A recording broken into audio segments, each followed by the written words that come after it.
jornalista Luiz Eduardo Oliva fez mestrado em administração na Universidade Federal de Santa Catarina. Produziu uma muito qualificada dissertação acerca da história do ensino superior em Sergipe.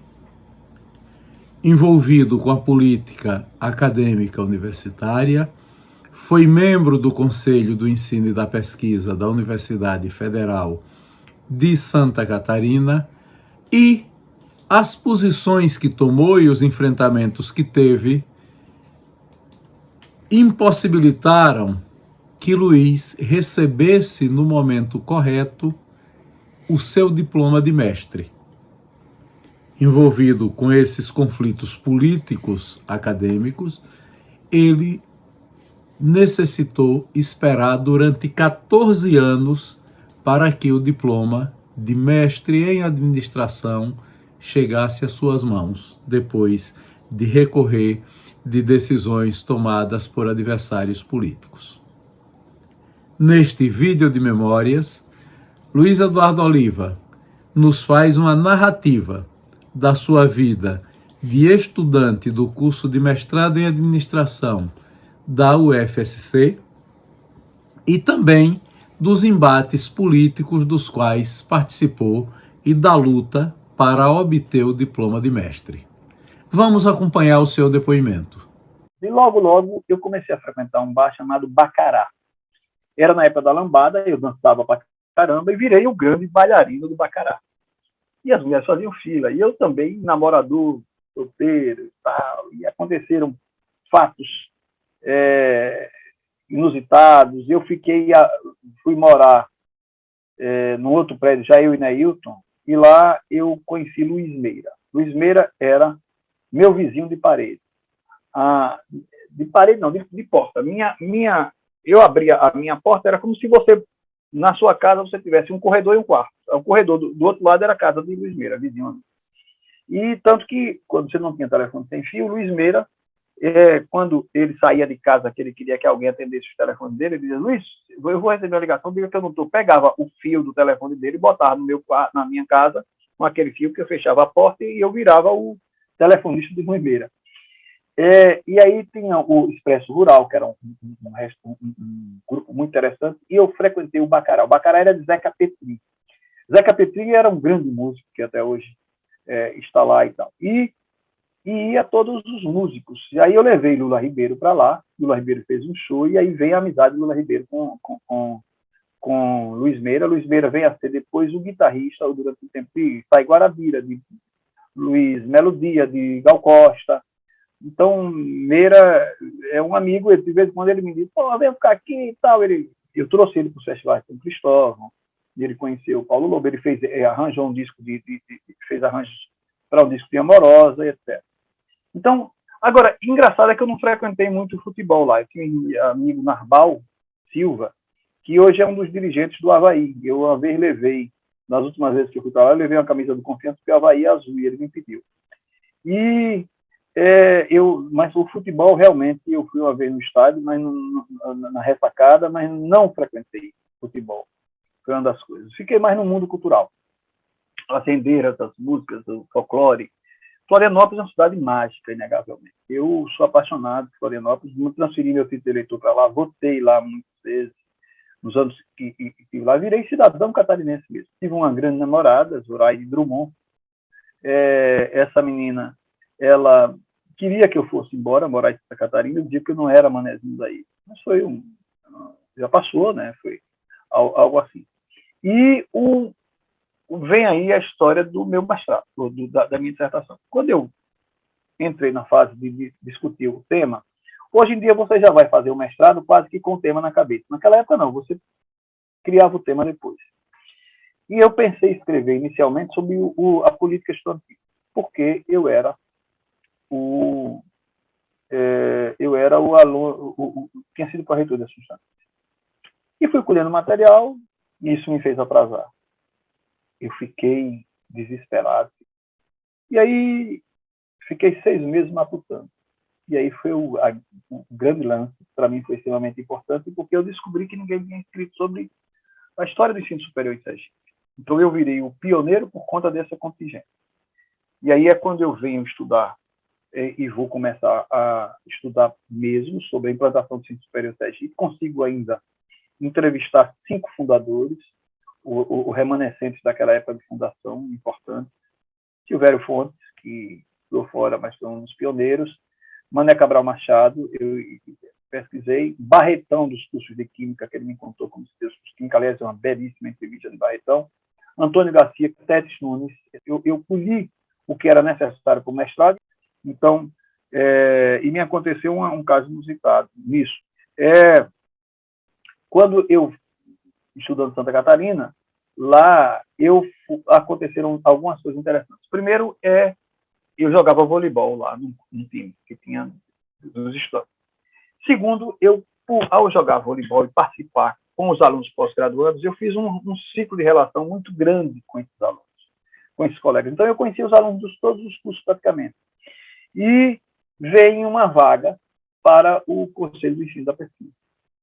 Meus colegas, Anselmo e companhia, todo mundo começou a dizer, olha, isso que você não concorre. Eu resolvi concorrer. Havia um grupo fechado que ganhava a eleição sempre. Tinha uns caras mais ligados a fundar o PT, etc. E começou-se uma corrente muito grande, até preconceituosa com o nordestino. E eu fui adiante. E foi uma campanha dificílima, porque eles não aceitavam muito, embora tinha muita gente de fora, e tinha um cara que era o xerifão, que é quem comandava há muito tempo a política estudantil dos estudantes, e era uma política extremamente radical. Eu aí concorri e ganhei por um voto. Ao final. E quando eu fui tomar posse, aconteceu uma coisa interessante. Primeiro, eu não sabia. O Conselho de Ensino da Pesquisa reunia-se semanalmente. Tem uma estrutura meio colegiada, pesada. Essa estrutura colegiada, eu tinha até um gabinete meu, e recebia um jeton, que o jeton de reuniões dava mais do que minha bolsa de mestrado. Então, financeiramente, também foi uma boa. Segundo, quando cheguei lá, havia uma política de que o estudante tinha que ser tudo contra a reitoria. O reitor era Rodolfo Pinto da Luz, e que foi depois secretário de Ensino Superior do MEC. E eram todos... O estudante entrava, não ganhava nada, mas marcava a posição por ser contrário. E eu, quando cheguei, tinha sido pró-reitor, comecei a mudar essa política. O que é que via? Aquilo que podia ser... Eu comecei a me posicionar pelaquilo que eu achava que era o correto. Eu não era do contra por ser do contra. E aquilo chamou tanto a atenção da universidade que eu ganhei logo uma admiração muito grande por parte dos membros do conselho.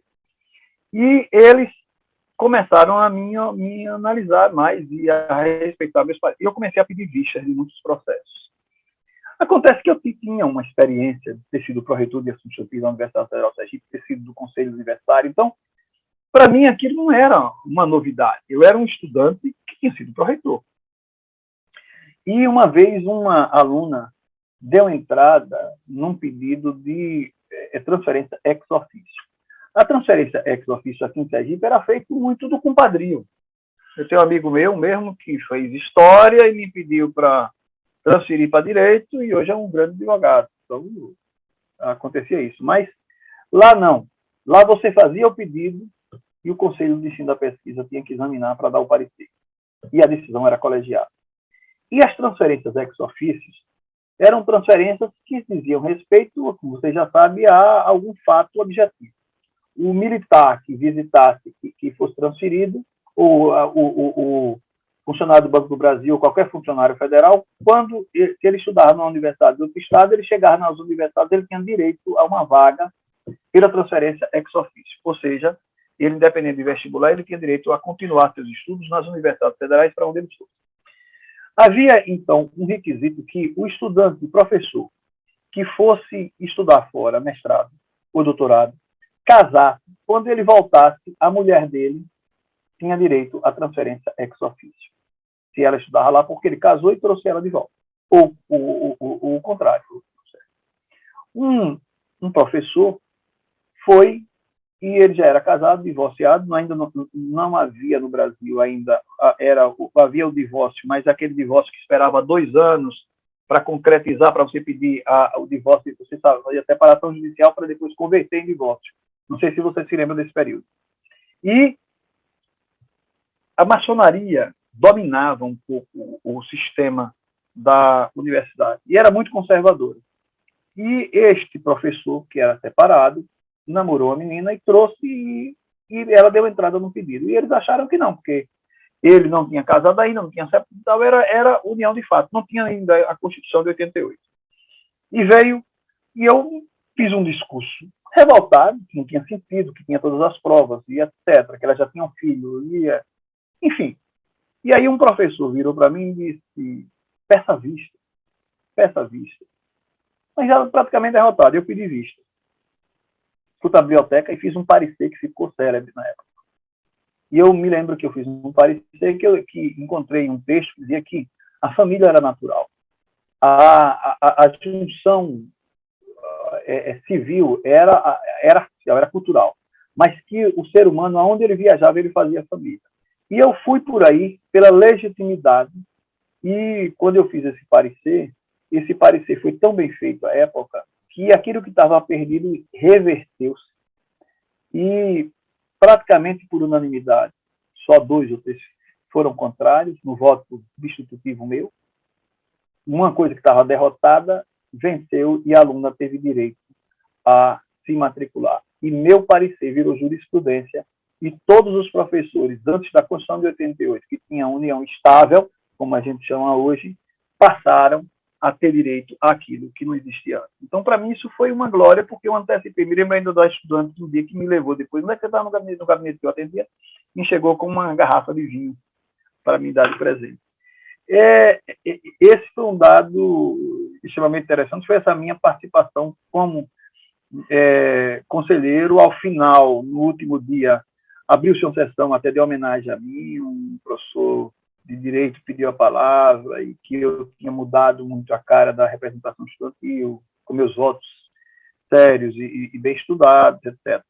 E, ao mesmo tempo, quando eu recebi, que eu passei, aconteceu um fato interessante. Quando eu fui aprovado, eu fui eleito, o cara que era o anterior, que era esse que dominava, chegou para mim e me deu uma chave. Aqui está a chave da APG. Como assim? O representante do conselho é também o presidente da Associação Pós-Graduandos. E essa associação eu era o coordenador e era aquela coisa meio anárquica de não ser presidente. Mas eu era o coordenador. E não funcionava.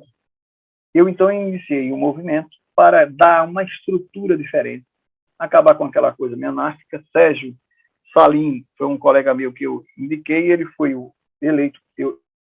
Eu fiquei, depois, no primeiro momento, até a eleição, a gente fez um novo estatuto, eu fiquei presidente pro tempore da APG e passei para ele isso também. Então, essa minha vida da professora foi interessante. E também fui representante dos estudantes, que aí tem um fator grave. Eu fui representante dos estudantes lá no curso de pós-graduação.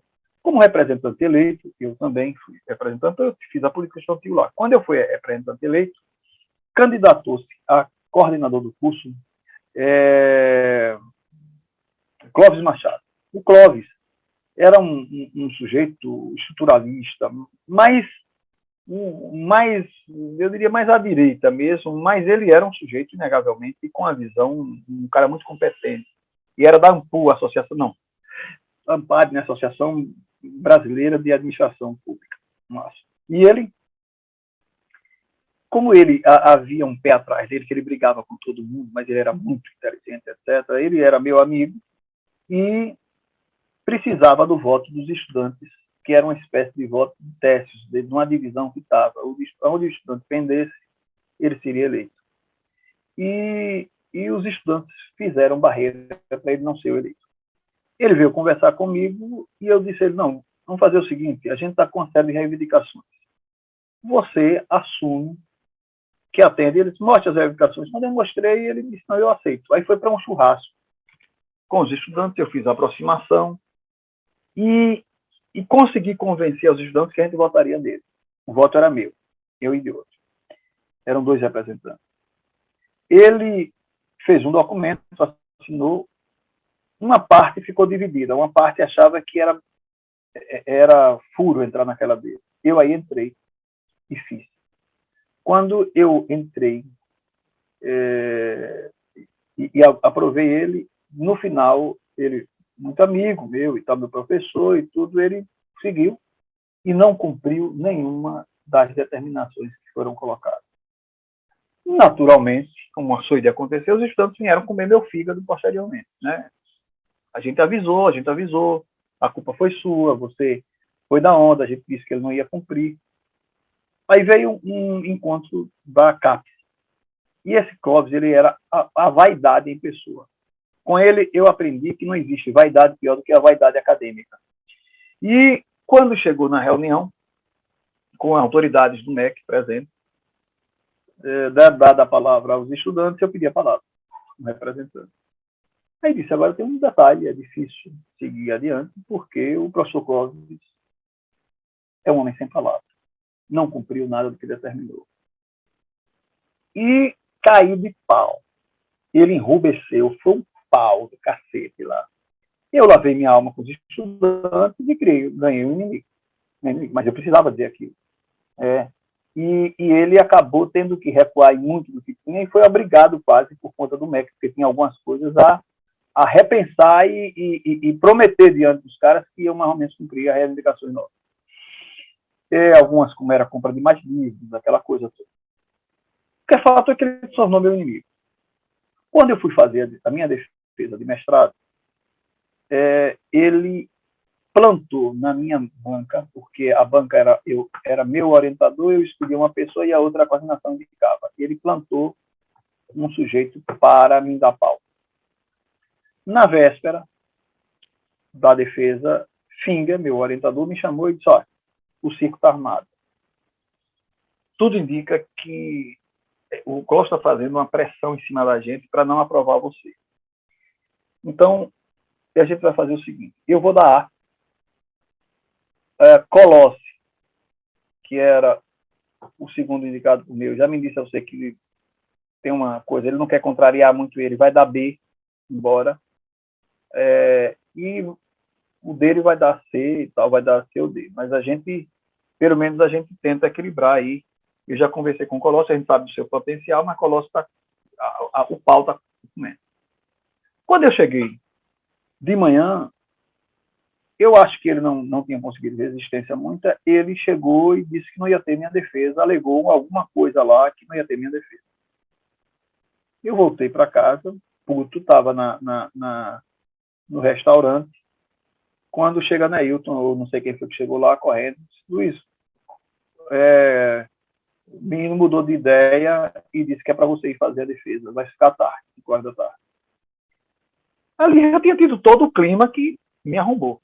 Né? Eu preparado para fazer a defesa, não foi de manhã e marcou para 5 horas da tarde.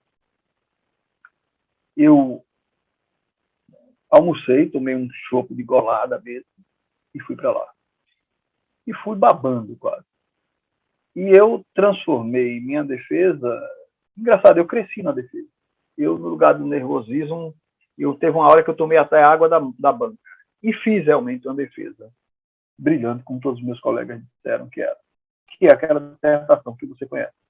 E quando acabou tudo, veio o resultado. A, B e C. A, B e C ficou na média, eu passei com B, tendo sido um aluno nota A. Fomos comemorar num restaurante, todos, a banca inclusive. No dia seguinte, quando ele viu o resultado, ele descobriu que ele inventou, ele não deixou botar a nota na ata, rasurou a ata e inventou que um C, bastava um C para o cara não ser aprovado. E inventou a norma dele. Era um cara altamente vingativo. Eu, então, fui, deixei de vir embora logo para Sergipe, que eu tinha ido só fazer essa defesa, e eu fiz nas carreiras, que a Alencarzinho tinha me convidado para ser no CUTAR, e eu Passei 15 dias mais, me atrasei e pesquisei todos os regimentos internos de mestrado e mostrei por A mais B que não valia. Fiz uma defesa, agora, eu dividi a defesa em dois aspectos, um aspecto jurídico e um aspecto da sacanagem, mostrando o filho da puta que ele era. Eu dissequei ele. Vim embora. Quando eu vim embora, recebo uma ligação. O curso determinou que eu refizesse a defesa e retirasse tudo contra Cláudio Machado. Que eu me ativesse exclusivamente à questão jurídica. E eu disse, eu vou ficar sem o mestrado. Vou ficar sem o mestrado porque, se eu retirar, eu estou entrando, eu quero provar, deu uma de Lula, eu quero provar que eu estou sendo vítima de uma perseguição. Se eu retiro isso, eu não tenho como provar. Bom, vim embora, ficou por isso, eu nunca fiz. Finalmente, em 2004, 14 anos depois, nessa altura ele brigou com todo mundo, lá depois, foi morar em Paraná, e lá eu soube que ele teve um ataque de colérico e morreu do coração. Assume, o Colossi, que fez parte da minha banca, foi fazer doutorado nos Estados Unidos, etc. E nessa da cadeia, em 2004, ele já era o coordenador do curso. Encontrou Neilton e disse, Neilton, você tem contato com a Oliva? Tenho, direto. Ele disse, uma das maiores injustiças, e ficou famosa a minha história, as maiores injustiças da Universidade de Santa Catarina é com a Oliva. Eu acompanhei todo o processo, diga a ele que ele venha pegar o diploma dele. Como assim? Ele disse, diga a ele que ele só precisa procurar a Ivulusa, ajuste as adequações novas da BNT e eu já conversei, vou fazer uma reunião com o colegiado e eu vou convencer o colegiado a reparar esse mal que fizeram com a Oliva.